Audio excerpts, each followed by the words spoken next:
శ్రీమాత్రే నమః. అందరికీ శుభోదయం అండి. అందరూ ఏం చేస్తున్నారు? ఈరోజు క్రిస్మస్ కదా, సెలవు. అందుకని కంగారుగా ఏం పనులుండవు కదా. అయితే నిన్న కృష్ణప్రసూన్ గారు అన్నారు, ఎవరో తెలిసిన ఆవిడని కష్టపడి పిల్లల్ని పెంచి పెద్ద చేసింది ఆవిడ. ఈరోజు ఎక్కడైనా ఉండడానికి కొంచెం భోజన వసతి, షెల్టరు కావాలని అడుగుతున్నారు. అలా ఉంది పరిస్థితి, ఇద్దరు కొడుకులు అని చెప్పారు. ఇది చాలా చోట్ల ఇప్పుడు ప్రస్తుతం నడుస్తున్న పరిస్థితే కదండి. అది వాళ్ళని కష్టపడి చదివించిన, ఆస్తులు ఇచ్చిన, ఏం చేసినా పెద్దవాళ్ళని చూడడం చాలా భారం అనుకుంటున్నారు వాళ్ళు. అది అయ్యో మనని పెంచి పెద్ద చేసేటప్పుడు వాళ్ళు ఎంత కష్టపడ్డారో వాళ్ళకి ఓపిక లేని స్థితిలో మనం చూడాలి అన్న జ్ఞానం, ఎన్నో జ్ఞానాలు, ఎన్నో పద్ధతులు ఎలా నశించిపోతున్నాయో అందులో నశించిపోయేది ఇది. మొన్న ఒకసారి నేను చెప్పాను, పిల్లలకి మనం భారం అవ్వకూడదు, ఓపిక లేని స్థితిలో చూస్తారు అని. కానీ కొంతమంది చూడరు, అందరు మనుషులు ఒకలాగే ఉండరు కదా, చూడరు. అందుకే ఇన్ని వృద్ధాశ్రమాలు అవి ఇన్ని ఎందుకు వచ్చాయి, అందుకే వచ్చాయి. అది చాలా బాధాకరమైన విషయమే, తల్లిని చూడకపోవడం అన్నది. తల్లి అయినా తండ్రి అయినా ఒంటరి వాళ్ళు అయినప్పుడు వాళ్ళని తప్పకుండా చూడాలి. పిల్లలు వాళ్ళు మనని పెద్దవాళ్ళు చాదస్తం కొద్దీ విసిగించినా ఏం చేసినా కూడా మనకు చూసే పూచి మనకి ఉంది. కానీ అది ఎంతవరకు పాటిస్తారు అన్నది తెలీదు. ఇకపోతే నిన్న నేను చెప్పింది వివాహాలు అవి ఇప్పుడు పరిస్థితులను బట్టి మనిషి ఎప్పుడు ఆ పరిస్థితులు, ఆ దేశకాల పరిస్థితులు, ఆ టైంలో ఉన్న పరిస్థితులు బట్టి దానిలో ఉన్న మంచిని వెతుక్కుంటూ ఏదైనా ఉంటే దాన్ని బట్టి జీవనం సాగించాలి. ఏటికి ఎదురీదడం అంటారు చూసారా, అలాగా ప్రస్తుత పరిస్థితుల్లో జరిగేలా ఎక్కడ కనిపించట్లేదండి. ఏదో నిన్న అలాగే శివాజీ గారు బట్టల గురించి ఏదో అన్నారని, అది కూడా ఆయన ఎందుకు అన్నారు, ప్రత్యేకించి ఏం అనలేదు ఆయన.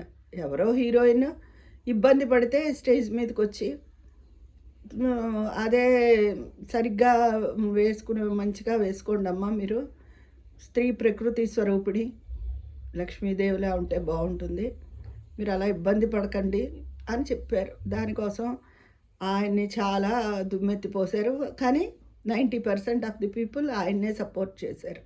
ఇదివరకు గరికపాట వారి మీద, బాలసుబ్రహ్మణ్యం గారు, ఆయన కూడా ఏమేమి బయట మీ ఇష్టం వేసుకోలేదు. ఫంక్షన్లకు వచ్చినప్పుడు ఒక హీరోయిన్, ఆ వీడియో కూడా చూపించారు.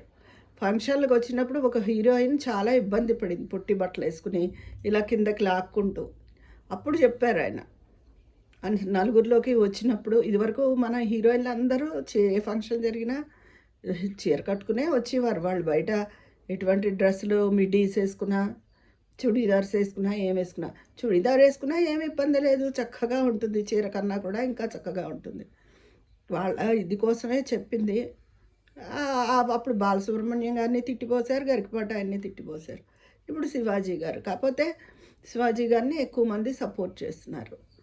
అది మనం ఏ విషయంలోనూ ఎవరికి ఏది సలహా చెప్పే స్థితిలో ఎవరు లేరండి, ఎవరు వినట్లేదు, తిట్టిపోస్తున్నారు. అందుకని ఇలాంటి పరిస్థితుల్లో మనం ఏమీ చేయలేము. ఇంకా పిల్లలు పెద్దవాళ్ళని చూడడము అన్నది చాలా ఇదైపోయింది కదా, అది కామన్ విషయం అయిపోయింది. ఫారెన్ అయినా పోతున్నారు, ఇక్కడ ఉన్నా చేయట్లేదు. లేకపోతే ఇన్సూరెన్స్ పాలసీలు తీసుకుని వాళ్ళని చంపేస్తున్నారు.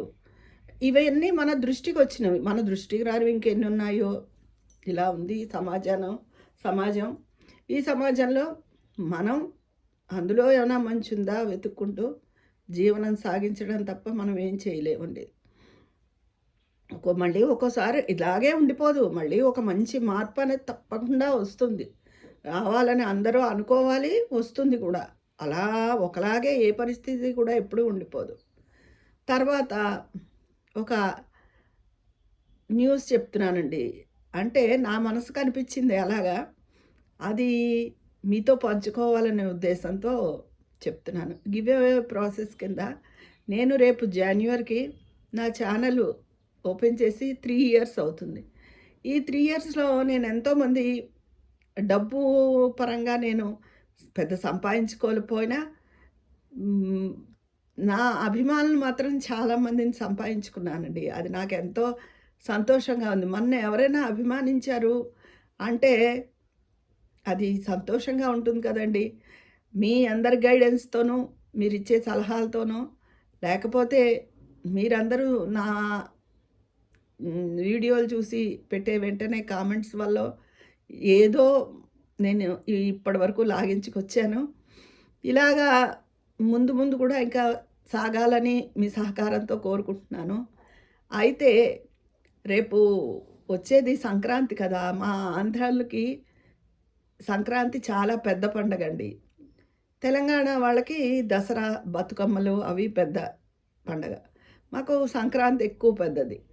అందుకని జాన్యువరి 1 రోజున నేను కొంతమంది పేర్లు తీసి, అందులో ఒక చీటీ తీసి మీ ఎదురుగుండానే వీడియోలో ఇద్దరికీ నేను శారీ పంపిద్దాం అనుకుంటున్నానండి.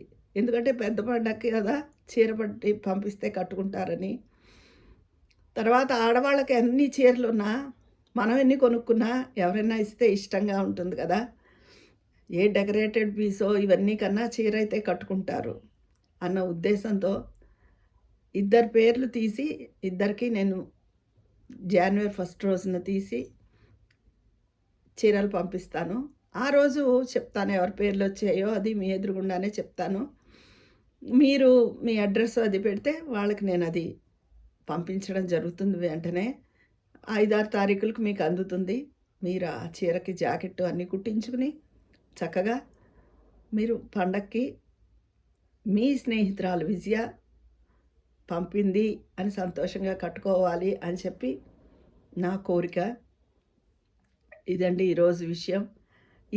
నేను అనుకున్న ఈ అభిప్రాయం మీద మీ ఉద్దేశం ఏంటో తెలియజేయండి. మళ్ళీ ఉగాదికి ఇదే పద్ధతి. మళ్ళీ వరలక్ష్మి వ్రతానికి, అలా దసరాకి, అలా పెద్ద పండగలు వచ్చినప్పుడు ఇలా ఒక ఇద్దరికి నా తరపున మీకు మీరు కట్టుకునే ఎలాంటివి చీరలు నాకు నచ్చినవి మంచివే చీరలు పంపిద్దామని అనుకుంటున్నానండి. ఇది కేవలం నాకు మీ మీద ఉన్న ప్రేమతోనూ అభిమానంతోనూ చేసే పని.